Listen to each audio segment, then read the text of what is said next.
we will discuss about drugs used in treatment of cough.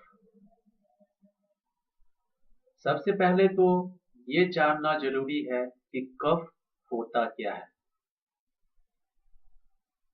Cough is a protective reflex intended to remove irritants and accumulated secretion from the respiratory passage. कफ क्या है? एक protective phenomena है। ये help करता है respiratory passage से जो irritant चला गया है रेस्पिरेटरी पैसेज में उसको निकालना और जो सिक्रीशन एक्यूमुलेटेड है उसको निकालकर रेस्पिरेटरी पैसेज को क्या करना? फ्री करना। Cough may be productive cough and non productive cough.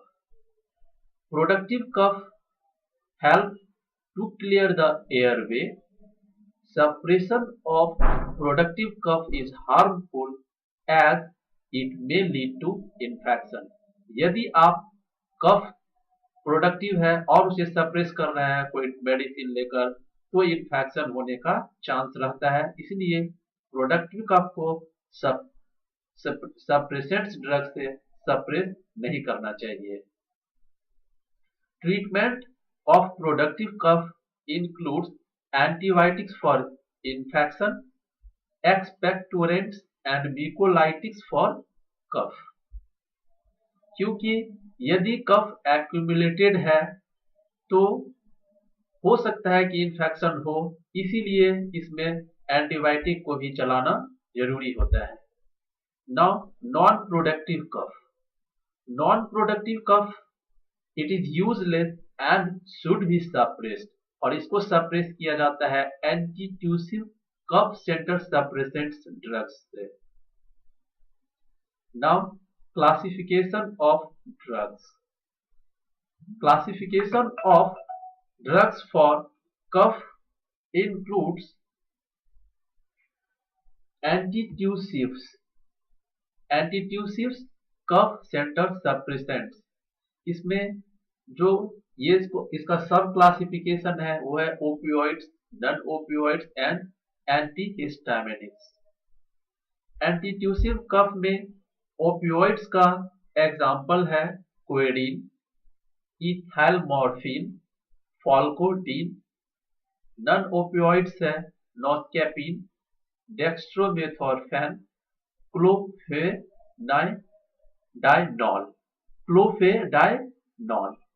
Antihistaminics chlorpheniramine, diphenhydramine, promethazine.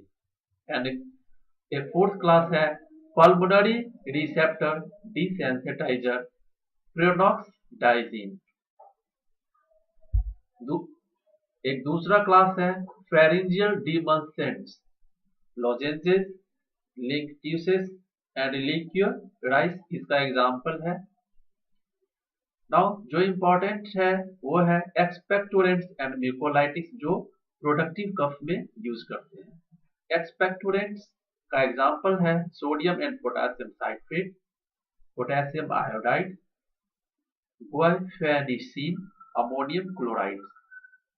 And mucolytics का एग्जांपल है by the mnemonic ABC, A for ambroxol and acetylcysteine, B for bromhexine, C for carbocystine. Now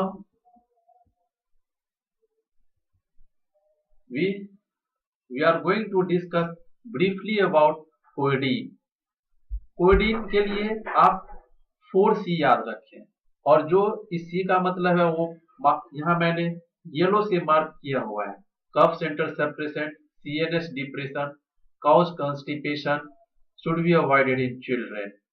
4C का मतलब है codeine has cough center suppressant effect. Codeine cause mild CNS depression, hence drowsiness can occur. Codeine cause constipation by decreasing intestinal movements, and codeine should be avoided in children and asthmatic patients. आजमा के patients में और children में कोएडीन नहीं देते हैं। कोइडिन का derivatives है फॉल्कोडिन, इसका भी एंटीट्यूसिव एक्शन ही होता है, बट इसका कोई एनाल्जेसिक या एडिक्शन नहीं होता, और ये ओरली दिया जाता है, और ये लॉन्ग ड्यूरेशन एक्शन होता है। मैंने किसके बारे में बताया है? फॉल्कोडीन के बारे में। फॉल्कोडीन क्या है? मोड ऑफ एक्शन कोइडिन के जैसा ही है, बट इसका एनाल्जेसिक और एडिक्टिव इफेक्ट नहीं है, और ये ओरली देते हैं, और इसका ड्यूरेशन लॉन्ग होता है, ये लॉन्ग ड्यूरेशन ड्रग्स है।